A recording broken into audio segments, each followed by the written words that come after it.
Plus C is equal to 0, ठीक है, जहाँ a is not equal to 0। इसमें क्या होगा, a आपका 0 के बराबर नहीं होगा। तो यहाँ क्या है कि a जो है आपका कोफैक्टर ऑफ एक्स स्क्वायर, यानी कि a जो है आपका एक्स स्क्वायर का गुणांक है, और ये जो b है आपका ये x का गुणांक, और c क्या है, c कोई कांस्टेंट है, यानी कि कोई अचर पद, ठीक है। आप इसे नोट कर लेंगे। हम लोग बढ़ते हैं आगे और हम लोग डिस्कस करते हैं अब मल्टीपल चॉइस क्वेश्चन, ठीक है। आप लोग इसको नोट कीजिए। तो देखिए हम लोग पहला क्वेश्चन की तरफ बढ़ते हैं। तो फर्स्ट क्वेश्चन क्या है कि which of following them is a quadratic equation, यानी कि निम्न में कौन सा द्विघात समीकरण है। तो आपके पास 4 ऑप्शन दिए गए हुए हैं, तो आपको इन चारों में से कोई एक जो कि इसका एग्जैक्ट आंसर है आपको वो देखना है। तो सबसे पहला हम पहला ऑप्शन की तरफ बढ़ते हैं। ऑप्शन ए ये है x³ - 3x + 2। तो द्विघात समीकरण में क्या होता है कि द्विघात समीकरण का हाईएस्ट पावर, महत्तम घात क्या होता है, 2 होता है। लेकिन यहाँ पर आपका क्या है कि यहाँ पर जो घात है x का वो यानी कि पावर इसका 3 है, तो ये आपका ऑप्शन सही नहीं है। दूसरा ऑप्शन की तरफ बढ़ते हैं। इसको क्या है आपको सॉल्व करना पड़ेगा। इसको हम जब सॉल्व करेंगे तो इसका एलसीएम x होगा, x² + 1 = x²। मल्टीप्लाई कीजिएगा x² + 1 = x³, यानी इसको आप लिखिए तो x³ - x² - 1 = 0, यानी कि ये भी आपका ऑप्शन इनकरेक्ट है। क्यों? क्योंकि देखिए यहाँ पे इसका हाईएस्ट पावर 3 आ गया, तो ऐसे ही एक छट गया। अब इसको देखते हैं हम। इसका अगर एलसीएम लेते हैं x², तो ये x⁴ + 1 = 5, तो यहाँ से हो जाएगा x² + 1 = 5x²। आप इसे भी इस तरफ लेके आइएगा तो भी क्या हो रहा है कि यहाँ पे इसका भी इस समीकरण का हाईएस्ट पावर क्या आ रहा है, 4 आ रहा है। इस वजह से ये ऑप्शन इनकरेक्ट। अब इस ऑप्शन की तरफ देखते हैं हम लोग ध्यान से। 2x² x² + 1 - 2x, तो इसको जब इस तरफ लेके आइएगा तो ये हो जाएगा x², 2x² - x² यानी कि x² + 2x - 1 = 0। क्लियर है यहाँ पे कि ये वाला इक्वेशन क्या है, आपका द्विघात समीकरण है। तो आपका आंसर डी जो है करेक्ट आंसर है। इसी तरह हम अगला इसी टाइप का अगला क्वेश्चन देखते हैं, इसे आप लोग नोट कर लीजिए, ठीक है।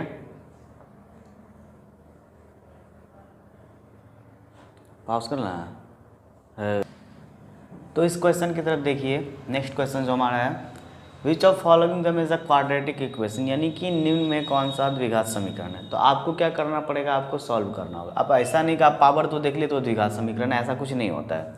तो पहला ऑप्शन को देखिए, इसको सॉल्व करते हैं हम। x² + 1 है, इसको जब सॉल्व करेंगे a - b का स्क्वायर हो जाएगा 4 + x² - 2x -4x + 3। तो यहाँ से आपका x² यानी ये टर्म कैंसिल हो गया। तो आप इसको देखिए, 4x इस तरफ आया, 7 इधर आएगा तो -6 हो जाएगा = 0। तो यहाँ से देखिए आपका 4x - 7 ये ax² + bx + c के फॉर्म में नहीं है। ये ax² + bx + c = 0, ये क्या आपका क्वाड्रेटिक इक्वेशन, इस फॉर्म में ये नहीं मिला। ये आपका क्या है कि ये आपका लीनियर इक्वेशन है। अब अगला ऑप्शन की तरफ बढ़ते हैं। तो ये x² + 4 + 4x x² - 5, तो ये देखिए ये भी आपका कैंसल आउट हो गया, ये -9। तो ये भी आपका द्विघात समीकरण यानी कि क्वाड्रेटिक इक्वेशन नहीं है। इस क्वेश्चन को देखिए, इसको मल्टीप्लाई कीजिएगा तो x³ + x = 0, तो भाई आपका ये भी नहीं है। अब अगला ऑप्शन देखते हैं हम। तो 4x² + 1 - 4x 3x² - 1, इसको सॉल्व कर लेते हैं। तो ये हो जाएगा x² - 4x + 4 = 0। तो यहाँ से एक चीज़ क्लियर हो गया आपका कि ये वाला फॉर्म जो है इस फॉर्म को फॉलो कर रहा है, यानी कि ये द्विघात समीकरण के रूप में है। तो आपका ये आंसर करेक्ट है, आपका आंसर डी हुआ। तो आपको इस तरह से इस टाइप के क्वेश्चन को सॉल्व करना है। मुझे उम्मीद है कि आपको ये बहुत ही अच्छे तरीके से समझ में आ गया कि कैसे द्विघात समीकरण पहचानेंगे। तो आप इसे नोट कर लीजिए। बढ़ते हैं अगला क्वेश्चन की तरफ।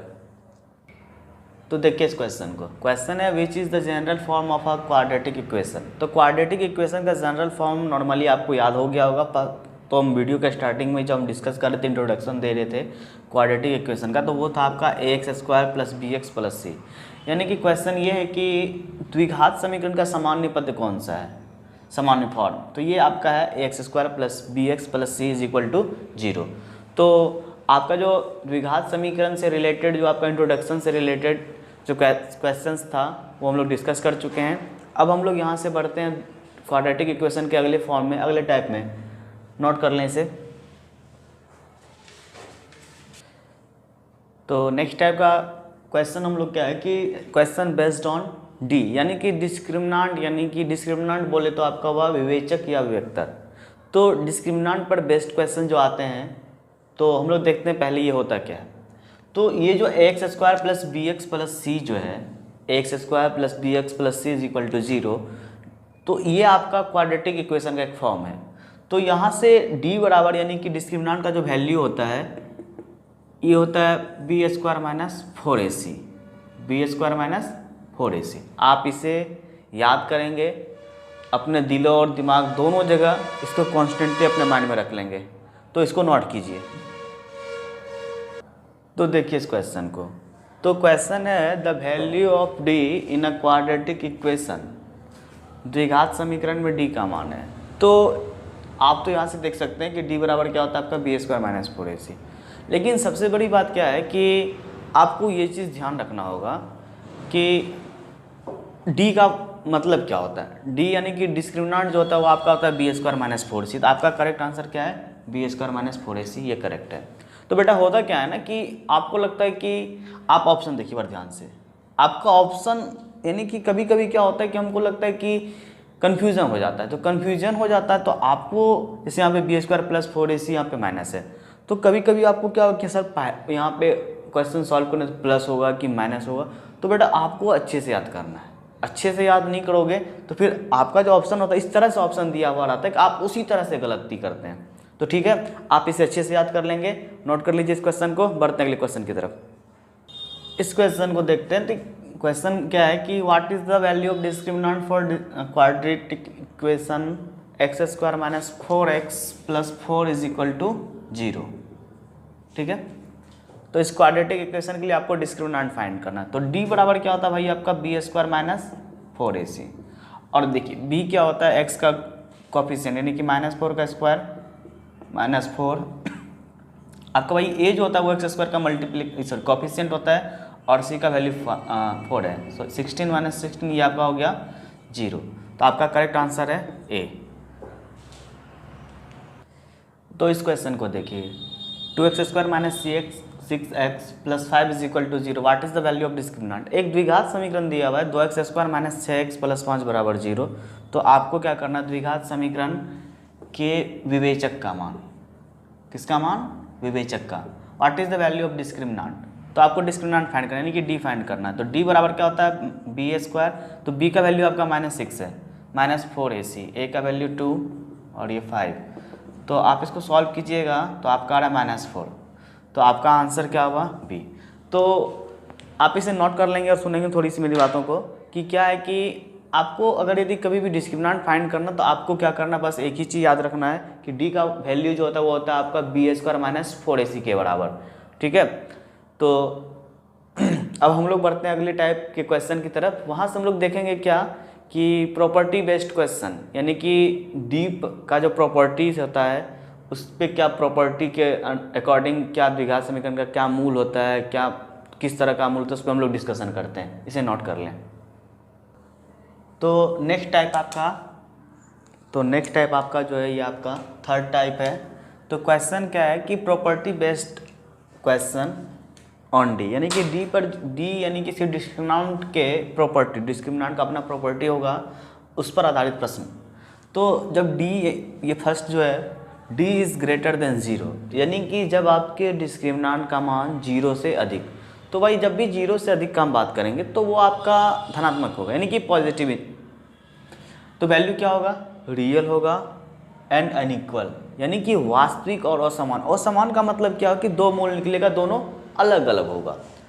अगला है कि d इज इक्वल टू 0, यानी कि डिस्क्रिमिनेंट का वैल्यू 0 के बराबर हो तो आपका उसका जो रूट होगा यानी मूल क्या होगा, वास्तविक और समान, यानी कि रियल एंड इक्वल।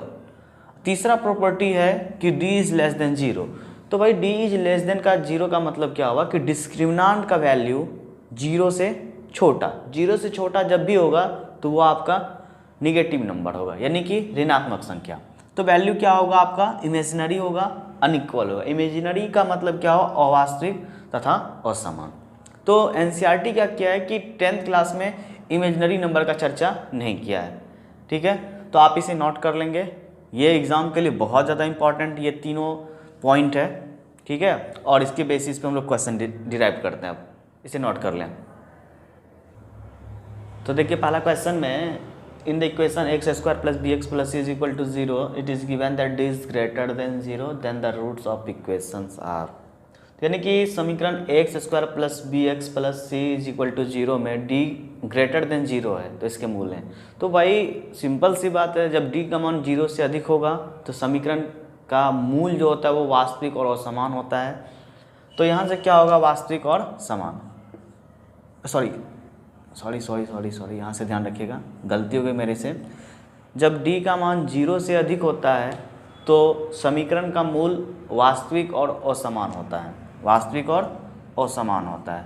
और जब समीकरण में d का मान 0 के बराबर होगा, जब d 0 के बराबर होगा तो समीकरण का मूल वास्तविक एवं समान होगा। और जब d 0 से छोटा होगा तो इस क्वेश्चन को ध्यान से देखेंगे, the root of the equation X square plus 4x plus 4 is equal to 0 are. तो समीकरण X square plus 4x plus 4 बराबर 0 का मूल है। तो इसका मूल कैसा होगा, इस पर डिस्कशन करने का जब भी बात आता है तो हम निकालते हैं d। तो b का वैल्यू आपका 4 स्क्वायर माइनस 4 इंटू 1 इंटू 4 यानी कि 16 माइनस 16 0। तो क्लियरली क्या हुआ कि d का वैल्यू 0 आया। और जैसे ही भाई d का वैल्यू 0 होता है, इसका मतलब साफ स्पष्ट है कि आपका डिस्क्रिमिनेंट 0 आया, आपका रूट यानी कि मूल वास्तविक होगा और समान होगा, यानी कि रियल एंड इक्वल, ठीक है भाई।